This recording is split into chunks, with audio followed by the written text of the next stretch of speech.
seconds fixing engine hiccups.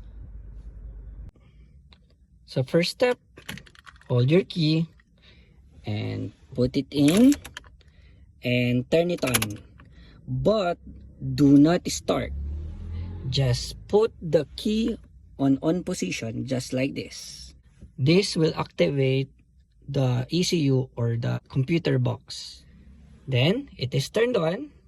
Next up, step on the gas, floor it, and count 1 to 5. 1, 2, 3, 4, 5.